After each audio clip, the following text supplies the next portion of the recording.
नाव दत्ता भीमराव मुंगल, गाव इजळी येथे रहिवासी आहे. इथून माझ्या शेतीचे एकत्रीकरण तुकडेबंदीमध्ये ही 7/12 कमी करून उतारून गायरानमध्ये टाकून दिली. आमचे वडील उपाधिक कुटुंब प्रमुख भीमराव नागोबा ह्यांची वारसाप्रमाणे जमीन होती, खरेदीची नव्हती. वारसाप्रमाणे भीमराव नागोबाची जमीन होती.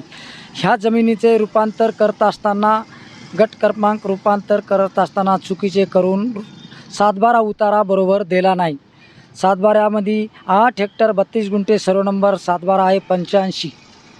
सर्व नंबर 85 8 हेक्टर 32 गुंठे 7/12 आहे. त्याच्यामधून 7/12 आमचा 11 एकर 14 गुंठे केला एकत्रीकरणात रूपांतर करून शिनी आणि बाकीची जमीन इतर अधिकारी गायरानात टाकली आणि 2 एकर 10 गुंठे पांडू यादू शंकर तुकारामला हाटकरला लावली. पांडू यादू हाटकर आणि शंकर तुकाराम हाटकर आणि ह्यांनी ही जमीन गायरान म्हणून कसून ताबा केला. ही जमीन इतर अधिकार आम्ही जमीन खरेदी केलो, आमची जमीन होय खरेदी केलो म्हणून ही जमीन मापून घेतली नाही. न मापता ही जमीन त्यांनी घेतली.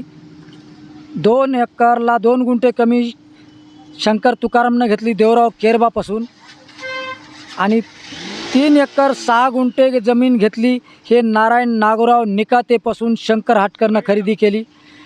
पुन्हा दत्ताबाबापासून पांडू यादूनं 3 एकर 6 गुंठे खरेदी केली. याची 7/12 आता 4 एकर 22 गुंठे आहे पांडू यादूला आणि मूळ 7/12 आहे 3 एकरला 3 गुंठे कमी सर्व नंबरचा, सर्व नंबर 85चा. त्याच्यानंतर हे शंकर तुकाराम हाटकरला मूळ 7/12 4 गुंठे कमी 3 एकर आहे. 2 एकर कमी 2 एकरला 2 गुंठे कमी 2 एकर आहे देवराव केरबापासून खरेदी. एकूण जमीन 8.25 एकर दोघांमध्ये खरेदी केली त्यांनी. ही उर्वरित जमीन 2 एकर 10 गुंठे जमीन एकत्रीकरणात त्याला लावून वाढून दिली दोघाला बी. आमची वडील उपाधिक भाऊ हिशाची जमीन आम्हाला वारसाने फेर लावलेली जमीन कमी करून ही जमीन इतर गायरानात टाकून दिली. मंडळ अधिकाऱ्यानं 150 कलम वापर करून ही फेर एसडीओकडे दाखल केला अपील करा म्हणून.